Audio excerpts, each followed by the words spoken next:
Alright guys, we have got to talk about the post-credit scene for Black Panther Wakanda Forever. We of course got one post-credit scene. It was more so a mid-credit scene, but still, we gotta talk about this. I mentioned it briefly in my spoiler review, which, in case it's not obvious, spoilers for this video, because we're talking about the post-credit scene. I'll be talking about stuff that happened in the movie, so spoiler warning if you haven't seen it yet. Also check out both my reviews, non-spoiler and spoiler. But this post-credit scene, like I said, I mentioned it briefly in my spoiler review and breakdown, but I really wanted to do a separate video to really go in depth on this post-credit scene, the scene itself, and also what it means for the future of the MCU and the Black Panther franchise. So this scene is one of the most emotional parts of the movie because it introduces us to the son of T'Challa. A kind of workaround from the whole recast T'Challa thing. This is a way to honor Chadwick Boseman without recasting his T'Challa, but continuing on his legacy with now the character's son, which I think is a brilliant way to handle it. And just this scene in general is just, it's such a well executed, beautiful scene because the way it's done, it's almost like the real ending to the movie, because the ending to the movie is Shuri sitting on the beach, burning the funeral clothes, kind of moving on past her brother's death, as, she had that conversation with her mother earlier on in the film.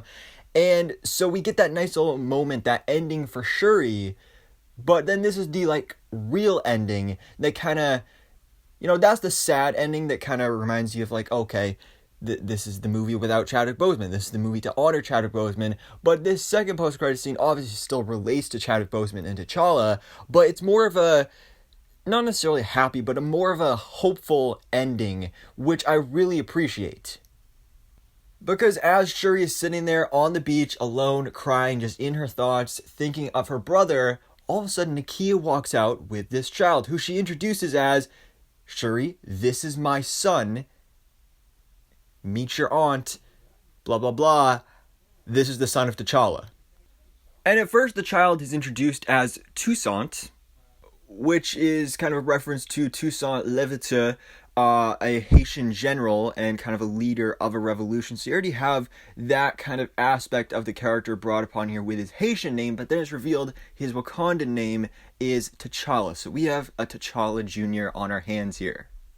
And we'll talk about this kid's future in a moment, but first I just want to talk about the kid in the scene, because first of all, this child actor is amazing. I mean, he's really young, probably around the age of maybe 6 or 7, I'd say. He's a young kid, but he's so charismatic and adorable in this scene. And the way he says it, it's not like he's just saying oh yeah, I'm Prince T'Challa. No, the way he says it, it's so captivating. And also the fact that there's this understanding that he knows his father is dead. Nakia has had conversations with him about his father, his legacy, about Wakanda, all that stuff. And when his father's brought up, he's not sad about it. He's almost proud that T'Challa was my father. And like I said, it's just it moves from the sad ending of the movie to now a more hopeful ending where it's not necessarily happiness, but it is hopeful and inspiring that now we have this new T'Challa that will lead us to the future.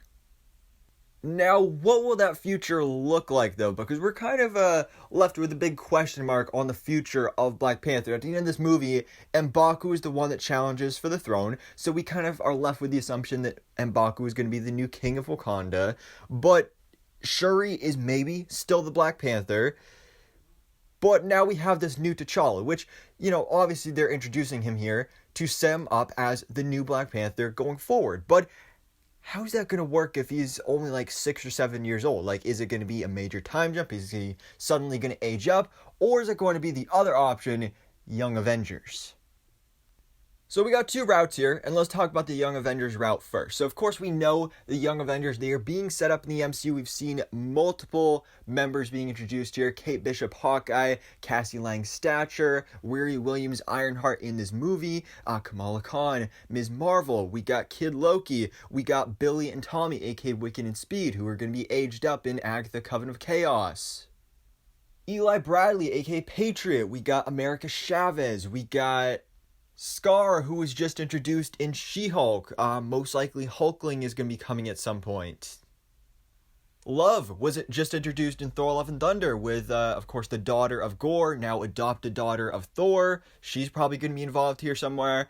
And now we have possibly a young Black Panther with T'Challa Jr., which honestly, I think that might be a nice way of doing things because we just got Shuri as Black Panther. So I want to see more of her as Black Panther. I think she made a great Black Panther. Her whole emotional arc and journey throughout this film to becoming the Black Panther. Her suit looked great. So I want to see more of her as Black Panther. So this is a way where you could have it as young T'Challa is Black Panther, but the young Black Panther of the Young Avengers. Meanwhile, you have Shuri as the actual protector of Wakanda, Black Panther. So I think that would be a really cool way of handling things here. But then again, there is the other route, which I think is what is probably more likely, is that this child will be aged up majorly to be probably at least in his 20s, maybe 30s, to be the actual official Black Panther protector of Wakanda. But then, of course, that brings up the question of, like, okay, how are they going to do that? Because, again, this kid is, like, 6 or 7 years old, and you can't just do a time jump of, like, okay, 30 plus years later, and then, like, all of our other supporting cast members from Black Panther are suddenly super old. I mean, you could do that, but with it being a connected universe, it's kind of hard to do that. So, kind of a big theory I've been seeing going around is that when we see this character pop up in Marvel Studios' Avengers, the Kang Dynasty, and Secret Wars, where we know Kang the Conqueror is going to be the main villain there, and of course, Kang the Conqueror dealing with the multiverse and time travel, possibly somehow through that, could suddenly age this kid up to be like an adult, which I think would be kind of weird. But makes sense at the same time and probably is the best option to do at this point.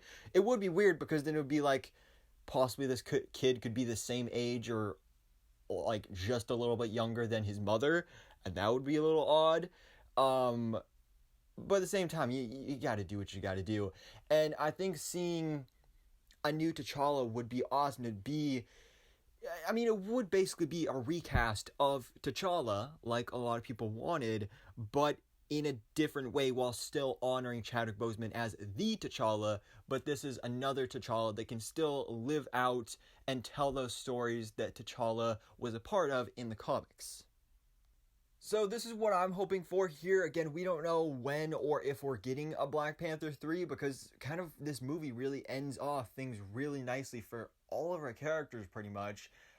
We know some of them will continue on in other future projects, but Black Panther 3 probably won't be anytime soon, at least not until probably post Secret Wars in Phase 7. But again, we could be seeing some of these characters pop up in possibly those upcoming Avengers movies. But I don't know. It's a big question mark. A lot has remained to be seen.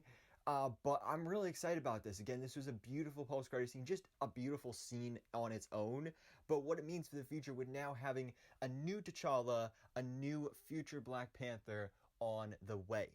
So, guys, let me know your thoughts on this in the comments below. What did you think about this post-credit scene or mid-credit scene for Marvel Studios' Black Panther Wakanda Forever? Do you like this as a workaround from the whole recast T'Challa thing? We're now getting a new T'Challa just without officially recasting Chadwick Boseman's character.